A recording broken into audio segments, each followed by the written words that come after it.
Welcome back to the channel, guys. Today we're going to be looking at how we can take epic splash photography shots, and I'll be looking at how we can take our images from this, which is blurry and boring, to something that looks way more crystal clear and crisp. We'll also be looking at different types of water motion and how you can freeze that in particular ways with flash photography, but let's jump straight into it. So when I was walking around the shops, I had a look at some products and found this one by Monday, and it's a shampoo and it's in a very matte bottle, so I thought it was ideal for this shoot. What we've done is we've put the product on this glass plate and it's being held up by a super clamp down here, which is keeping it nice and secure. And then all we need to do is have a dish underneath to capture our water and not make so much of a mess. But also remember to put some towels down because water will go everywhere and you want to be able to protect your equipment and electricals as well. Then the other thing that we've done is we've got a backdrop, which is these bathroom tiles by V Flat World, and the pink tiles really offset nicely against this peachy product and almost realistic as if it was shot in a bathroom anyway.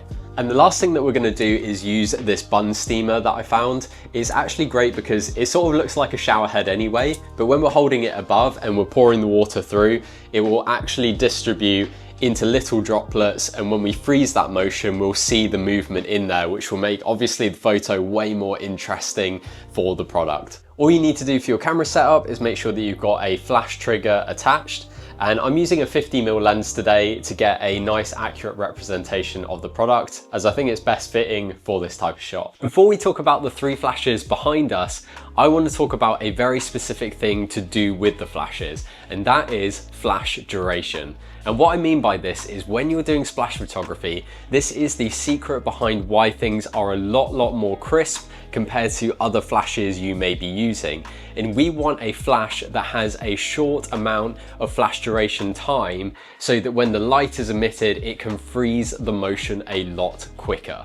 So when we're talking about the first flash that we're using, remember, you can actually take any brand of flash that you're using, and if you put flash duration after in Google search, it will tell you what those details are. So for example, with the Godox V100, this has a flash duration of 1/20,000th of a second. So that's really short, and that means that when we're taking the photo of the front of the bottle, it's still freezing that motion within this area. And also, I've added a soft dome modifier on top so that this diffuses the light as this comes out and doesn't create too many harsh shadows around where the water is, and it won't affect the kind of overall look of the product. For the second flash, I'm using the Godox QT403, and again, this has a short flash duration, even better than the Godox V100. It's 1/29,000th of a second. So you can see how this is going to really help us with freezing the most amount of water possible. Also, it's added a strip of light down there thanks to the snoot that we've added on the top as our modifier, so you can create those really visually stunning looks where it's maybe natural window light filtering through or creating a visual point of interest to draw your eye towards the product. For the last flash we're using is another Godox QT403, and this has a reflector with a honeycomb grid on it, and it means that we can aim the flash to just this specific area here, the back of the product. It also means that when we're pouring the water, this will freeze loads of the motion within this area, and we can get those beautiful crisp water droplet shots that we're looking for. But I do know what you guys are going to start commenting. I can't afford any of this stuff, it's too expensive. But there is a cost-effective solution, and that is using a speed light. This is what I used to use in my photo shoots. And funny enough, it actually has the same flash duration as the Godox V100 over there. So if you want to try something different and save some money, I would suggest going down that route because you can still create stunning flash images with just that device.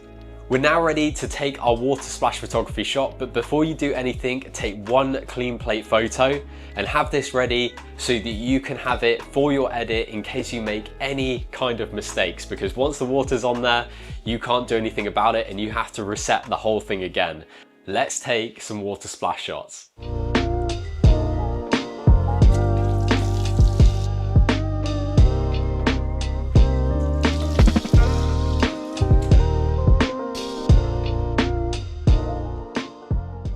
As you can see, splash photography can be quite fun, but pretty messy too. But I want to give you some final thoughts and techniques on what you can use in potentially your future photo shoots as well. Let's run through those. So firstly, the size and container shape of what you use to throw your water does matter. If you use something like this, it can give a really nice whippy shot. If you use something like this, it can give great elements of power with pouring. So just remember, those things can impact how your water actually comes out in your final photo.